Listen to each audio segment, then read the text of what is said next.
ఒక content copy చేయకుండా ఎలా చేయాలంటే, ఇప్పుడు తెలుగున్నది మనం నేర్చుకుంటామా? జెన్యూన్‌గానే మాట్లాడుతున్నాం గదా!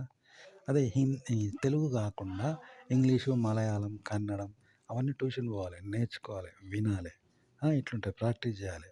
అవన్నీ కాపీ చేయడం లాంటిది, నేర్చుకోవడం లాంటిది. నేర్చుకొని మాట్లాడతాం. కానీ మన తెలుగు జెన్యూన్‌గా నేర్చుకోకుండానే పుట్టుకతో వస్తది గదా! అట్లనే మీరొక వీడియో తీయాలన్నా, అంటే ఒక టెంపుల్ పోయినప్పుడు ట్రావెల్స్‌లో వీడియోలు తీయాలన్నా, లేదా మీరొక కంటెంట్ వేరే వాళ్ళది చదివి చెప్పాలన్నా, లేదా మీరు సొంతంగా క్రియేట్ జేయాలన్నా, చెప్పాలన్నా, మాట్లాడాలన్నా ఒకరిని కాపీ చేయకండి. అది తెలుగు కాకుండా ఇతర భాషలుంటాయి. తమిళ్, మలయాళం, కన్నడం, హిందీ, ఇంగ్లీష్ మనకు రాని భాషలుంటాయి. అవి నేర్చుకున్నట్టుంటది. కాబట్టి అట్లా నేర్చుకోవడం అనేది కాపీ అన్నట్టు. వాళ్ళని చూసి నేర్చుకోకండి. వాళ్ళని చూసి అలాగే తీయకండి. మరి జెన్యూన్‌గా ఎలా తీయాలంటే మన తెలుగు జెన్యూన్ గదా! మన తెలుగులో మనం జెన్యూన్‌గా మాట్లాడతాం గదా! అలా మీరు ఒక ఆర్టికల్ చదివి గాని, లేదా క్రియేట్ చేసి గాని చెప్పండి. అలాగే మీరొక వీడియో తీసినా వేరే వాళ్ళలాగా తీయకండి. మన తెలుగు సహజంగా ఎలా అయితే మనం మాట్లాడతామో అంత సహజంగా వీడియో తీయండి. తీసి అందులో మీకు ఏది నచ్చింది, ఏది నచ్చలేదని మీకు తెలుస్తుంది గదా! ఆ! అలా దాన్ని తీయండి. కానీ వేరే వాళ్ళని చూసి ఇదే నచ్చింది, వేరే వాళ్ళని చూసి ఇదే నచ్చలేదు అనే పద్ధతి వద్దు. మీకు ఎలా నచ్చింది, ఎలా నచ్చలేదు అది మీ సొంతంగా నిర్ణయం తీసుకోండి. మాటలో చెప్పడం, కంటెంట్ క్రియేట్ చేయడము, లేదా వీడియో తీయడం ఇలా సొంతంగా చేయండిమాట. ఇది ఓన్ అవుతుంది. అప్పుడు మీది డిఫరెంట్ కంటెంట్ అవుతుంది. మీది చాలామంది చూస్తారు.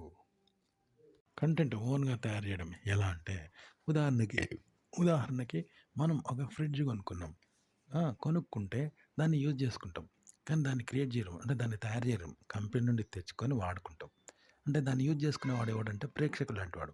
ఒక ఆర్టికల్‌లో చదివేవాడు, ఒక సినిమాని చూసేవాడు, ఒక వీడియోని చూసేవాడు ప్రేక్షకుడు ఎవడు? వినియోగదారుడు. అంటే ఒక ఫ్రిడ్జ్‌ని కొనుక్కున్నాం అనుకో, దాన్ని డబ్బులిచ్చి కొనుక్కుంటాం. అంటే వాడు ప్రేక్షకుడు లాంటివాడు. కానీ ఆ ఫ్రిడ్జ్‌ను తయారు చేసిన సైంటిస్ట్ ఉంటాడు చూసినావా? కంపెనీలో తయారు చేస్తాడు కదా!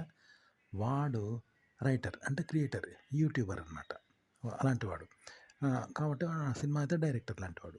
కాబట్టి మీరు తయారు చేయడం నేర్చుకోండి. అంటే వేరేటోళ్ళు నువ్వు ఫ్రిడ్జ్ చూసి నేర్చుకోవడం కాదు. నువ్వు సొంతంగా చేయాలి. ఆ ఫ్రిడ్జ్ చేస్తే ఫ్రిడ్జ్ అనేది ఒకటి తయారు చేసిండు కదా! అలాంటి మెటల్ నువ్వు ఇంకోటి తయారు చేయి.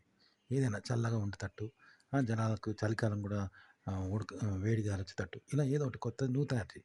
కానీ ఒకరిని కాపీ చేయకు. అప్పుడు నువ్వు క్రియేటర్ అవుతావనమాట. అప్పుడు నీ వస్తువును డబ్బులిచ్చి కొనుక్కునేవాడు ఉంటాడు కదా! వాడు ప్రేక్షకుడు లాంటివాడు. ఓకే. అట్లనమాట. నువ్వు క్రియేటర్ కావాలి గుర్తుపెట్టుకో. కానీ ఒకరిని కాపీ చేయొద్దు. అయితే మనలో కూడా సహజంగా ప్రతి వ్యక్తిలో ఒక క్రియేటర్ ఉంటాడు. అంటే వేరే వాళ్ళని కాపీ చేసి చేస్తేనే అది క్రియేటివిటీ అనుకుంటున్నాం కదా! అది కాదనమాట. ఇప్పుడు ఫ్రిడ్జ్ ఒకటి తయారు చేసిండనుకో, వానిలాగానే మళ్ళీ మనం నేర్చుకొనో, చూసో మనం తయారు చేస్తే అది తయారు చేయడం కాదు. మనలో కూడా ఒక కొత్తగా ఒక ఫ్రిడ్జ్ లాంటిది ఇంకోటి వస్తువు కానీ, పరికరం గానీ ఏదో చేసేదుంటది. ప్రతి ఒక్కరిలో ఉంటది. కానీ దాన్ని మనం గుర్తిస్తలేమనమాట. కాబట్టి ఒకరిని కాపీ చేయకుండా చేసే ప్రతీది క్రియేటివిటీ. అది మనలో ఉంది. కానీ దాన్ని తక్కువ అంచనా ఎయొద్దు. మనం గుర్తించి దానికి ఒక గుర్తింపు రావాలంటే నలుగురిలో పెట్టండి. అప్పుడు నలుగురు చూస్తే, నలుగురు గుర్తిస్తే దానికి గుర్తింపొస్తది. అంతే తప్ప మనలో ఏది లేదనుకోవడం తప్పనమాట. ప్రతి ఒక్కరిలో ఒక క్రియేటివిటీ ఉంటది. ప్రతీది క్రియేటివిటీయే. కానీ దానికి గుర్తింపు రావాలి. నలుగురిలో పెడితే గుర్తింపొస్తుంది. కానీ మనల్ని మనం గుర్తించుకోక వేరే వాళ్ళు చేసింది మళ్ళీ జేస్తాను. అది కాపీ అవుతుంది తప్ప హ్మ్. మనలో ఉన్న టాలెంట్ అనేది బయటికి రాదనమాట. అదే ఇంతే తేడా. మన క్రియేటివిటీకి, వాళ్ళ క్రియేటివిటీకి ఇంతే తేడా. కాబట్టి వాళ్ళని కాపీ చేసి అదే క్రియేటివిటీ అని మాత్రం అనుకోకండి. ఎవరిని కాపీ చేయకుండా మీరు సొంతంగా తీయండి. ఉదాహరణకి మీరు ఓ నది ఒడ్డున ఇసుకలో నడుస్తూ వెళ్తున్నారు. మీ అచ్చులు ఆ ఇసుకలో పడుతూ, పడుతూ, పడుతూ ఉన్నాయి. మీరు క్రియేట్ చేశారా అది? చేయలేదు గదా! మరి ఆ అచ్చులు ఎలా పడుతున్నాయి? అంటే జెన్యూన్‌గా పడే లక్షణం ఆడ ఉంది. ఇగో ఇలా ప్రతి మనిషిలో జెన్యూన్‌గా ఒక లక్షణం ఉంటదనమాట. సహజమైనది. అదే క్రియేటివిటీ. అలా మీలో కలిగే ఆలోచనలు, భావాలు, భయాలు, ఓటములు, గెలుపులు, బెదిరింపులు, దౌర్జన్యాలు, బతిమాలనాలు, ఓటములు ఇవన్నీ అలాంటివన్నమాట. సహజంగా మనలో ఉండేటివి. ఇదే క్రియేటివిటీ. ఇగో ఇలా మీకొచ్చిన ఐడియాలు, ఆలోచనలు అనేవి మీరు ఒక వీడియోగా, ఒక ఆర్టికల్‌గా, ఒక కంటెంట్‌గా చేసి చెప్పండి. అలాగే చెప్పండి. అంతేగాని ఒకరిని చూసి ఒక అక్షరం గాని, ఒక భావం గాని, ఒక ఆలోచన గాని, ఒక మాట గాని ఏది చెప్పకండి, చెయ్యకండి అంతే. ఇదే సొంతంగా క్రియేట్ జేయడం అంటే. యూట్యూబ్‌లో సొంతగా వీడియోలు ఎలా చేయాలంటే, ఒకతను అన్నాడట. వాళ్ళ ఇంట్లోకి పామొచ్చింది. రాగానే ఏం చేసిండు, "ఏయ్! ఆగే చంపండి" అంటే వాళ్ళ భార్య చంపండి అనంటే, "ఏయ్! ఆగే ఆగే పక్కింట్లో మగాళ్ళున్నారు పిలుసుకొత్తాను" అని ఉరుకుతా ఉంటది. వీడు మగాడు కదా! అట్లనే వేరే వాళ్ళని కాపీ చేసి అలా చేయకండి. మీరు కూడా రైటరే. మీకు ఆలోచనొస్తాయి, మీకు భావనలొస్తాయి. మీలోను క్రియేటివిటీ ఉంటది. మీ స్టైల్‌లో మీరు చేయండి. వాళ్ళు చేసింది చేయాలి, వాళ్ళ లెక్కన చేయాలి. అలా చేస్తేనే అది క్రియేటివిటీ అనుకోకండి. ఒక వీడియో తీయాలన్నా, అంటే మీరు ఒక టెంపుల్స్ ట్రావెల్స్ చేసినప్పుడు అక్కడ వీడియోలు తీయాలన్నా, అదొక కంటెంట్ రాయాలన్నా, ఒక ఆర్టికల్ చదివి జనాలు చెప్పాలన్నా మీ స్టైల్‌లో చెప్పండి. అందులో ఉన్నట్టు చెప్పకండి. వేరే వాళ్ళని చూసి చెప్పకండి. మీ స్టైల్‌లో మీరు ఇప్పుడు మీరు ఒక విషయాన్ని మాట్లాడతారు. మీ అమ్మతో ఎలా మాట్లాడతారు? మీ నాన్నతో ఎలా మాట్లాడతారు? మీ అక్కతో, మీ చెల్లితో, లేక మీ తమ్మునితోనో, మీ దోస్తుతోనో ఎలా మాట్లాడతారు? ఎవరినైనా అనుకరించి మాట్లాడతారా? ఒక విషయం చెప్తే ఒక విషయం మీరు చర్చించుకుంటే ఒకరిని అనుకరించి కాపీ చేసి చెప్తారా? జెన్యూన్‌గా చెప్తారు కదా! ఓహ్! మీకొచ్చిన ఆలోచనతో మీకొచ్చిన మాటలతో మీరు మాట్లాడుకుంటారు గదా! ఒకరిని కాపీ చేయరు గదా! జెన్యూన్‌గా మాట్లాడతారు కామన్‌గా. అగో చెప్పే మీరు చదివిన ఆర్టికల్ గురించి గాని, లేదా మీరు క్రియేట్ చేసిన ఆర్టికల్, లేదా మీరు ఒక వీడియో తీసినప్పుడు, ఒక టెంపుల్ ట్రావెల్ వీడియో తీసినప్పుడు, మీరు సహజంగా జెన్యూన్‌గా తీయండి. అంతేగాని ఒక సినిమాల్లో చూసి, సినిమా వాళ్ళలాగానో, ఎవడో చెప్పినట్టు, అంటే ఎవరో రాసిన ఆర్టికల్ లాగానో చెప్పకండి. మీ స్టైల్‌లో మీరు చెప్పండి. అట్లా క్రియేట్ చేయండి ఏదైనా.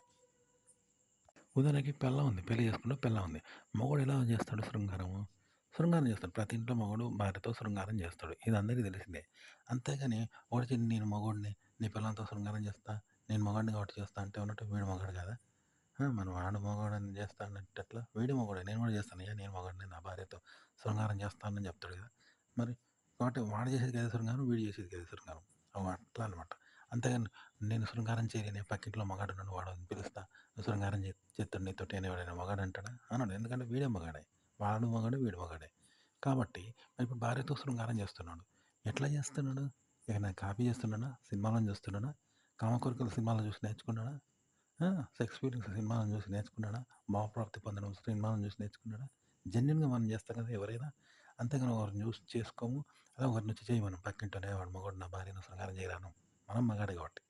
కాబట్టి ఒకరిని చూసి కాపీ చేయడం, ఒకరిలాగా వీడియోలు తీయడం, ఒకరిలాగా చెప్పడం అనేది పక్కన పెట్టండి. జెన్యూన్‌గా మీలో కలిగే ఆలోచనలు, భావాలు, ఐడియాలు, భ్రమలు ఎన్నో ఉంటాయి గదా!